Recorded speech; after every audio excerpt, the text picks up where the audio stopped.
Hello, my name is Dakota Wilson, and this is my original oratory titled Little Things.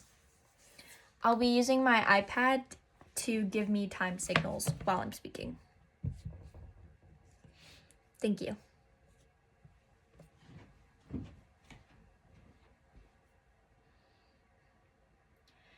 At the ripe age of 10, I had a rough day in the 4th grade. My arch nemesis stole the good box of Crayolas. Ugh. You know how it is. I had just gotten home, my backpack thrown lazily over only one shoulder. I stew about my day while moseying up the janky porch stairs. At least I'm done now, I thought. I was sorely mistaken.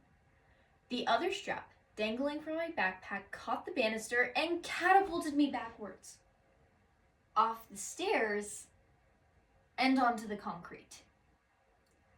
Let's just say that was not the ending I wanted for my day. But to think, putting on the second strap of my backpack is such a seemingly small detail. However, I later discovered it would greatly impact both how I felt both in the exact moment and throughout the rest of my day. Now, I'm not alone in feeling this way. Everyone has bad days. And this statement stands despite the difference in bad day criteria between me, family, friends, and even you.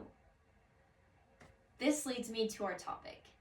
Little things equal big impacts.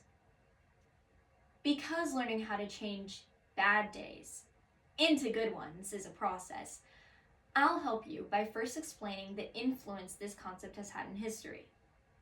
After that, I'll introduce the effects and harms when this topic isn't followed. And finally, we'll help build your understanding of implementing this mindset into your daily life. There are countless examples of how little things have equaled big impacts through the decades. From caveman wall paintings that will later help us understand evolution, to celebrities like Marilyn Monroe, who united different people through entertainment.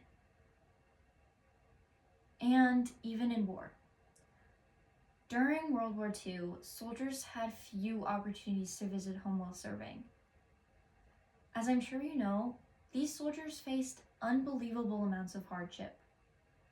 Through it all, small things such as letters from their families kept them going and helped them understand what they were fighting for.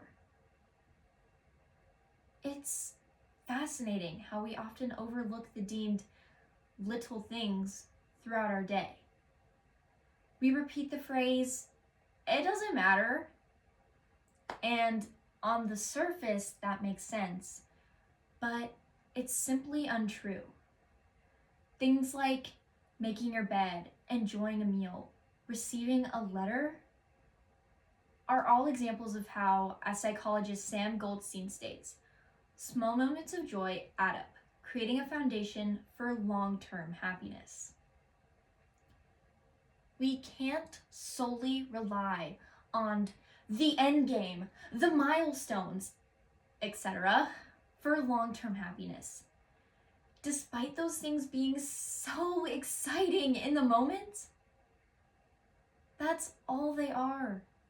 A singular moment that will eventually fade, leading to burnout if you aren't careful.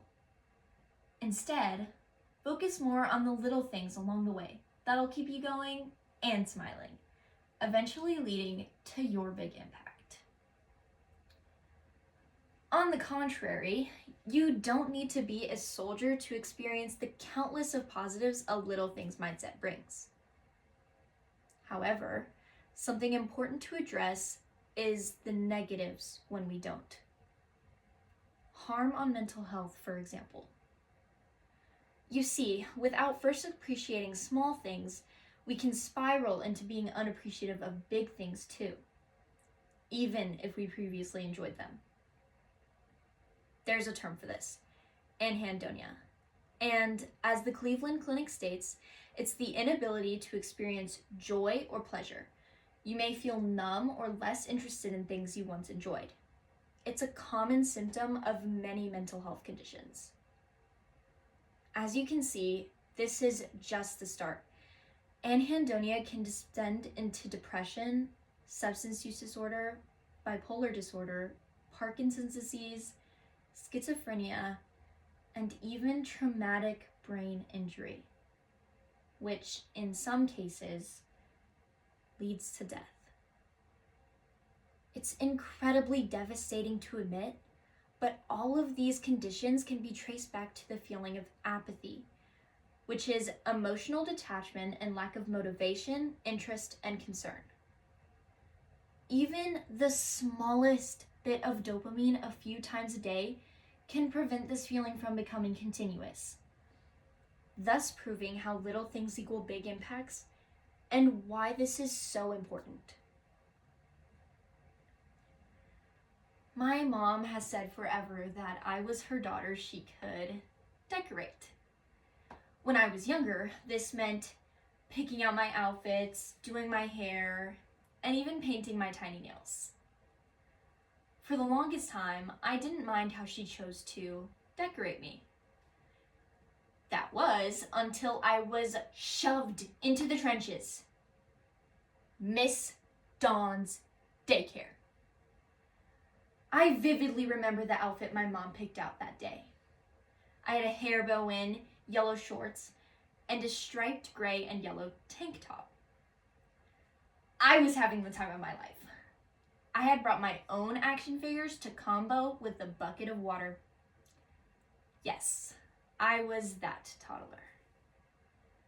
In the midst of my joy, the boy standing next to me started staring my direction. When I looked back, only 5 words were spoken. I can see your armpits. Now, this comment wasn't mean, but it did prevent me from wearing a tank top for the next 6 years. At the time, I was 4 years old. However, recalling this now, I realized how those 5 words affected me, even if it was just a tank top. Now, most of the time, getting over your armpit isn't the solution. But there are other things we can do to help, not only individually, but together too. First, I want everyone to give themselves a pat on the back as a show of gratitude. In other words, a solution you can implement at this very moment to help you feel better. And get this, you can apply that logic to whatever you want. Some examples include looking at something in your favorite color, thinking of a compliment you received, or even getting Starbucks on your way home. In addition, not only do actions for yourself help, but doing nice things for others does too. So, with this in mind, grande strawberry acai lemonade refresher, no ice. Seriously though, research done by the Mental Health Foundation shows that doing something nice for someone doesn't often cost a lot of time or money. It's the small things in life that can make a big difference. Some examples of this include cooking a meal for a family, sending flowers to a friend, or even walking a pet. The last solution I want to discuss with you is stressing how little things equal big impacts to students. More specifically, at the elementary level when children's minds are continuing to develop. A proper understanding of this can help in establishing certain neural pathways. Ashley Collins explores this idea more through what she calls an awe journal. It is somewhere children can write about the meaningful things they found throughout the day. Collins writes, "It may seem small, but writing about positive experience can actually have a major impact on positive thinking." As you can see, even teaching a child to appreciate something as small as a cookie will have an effect on them. So why wouldn't we use school to help us implement this mindset into numerous lives? Ultimately, we explained the influence this concept has had in history. After that, we explored the effects and harms when this topic isn't followed. And finally, I introduced how you can implement this mindset into your daily life. By the end, I hope you learned how crucial little things are. In addition, using your new understanding to change your next bad day into a good one. But, if nothing else, to put both straps of your backpack on. Thank you.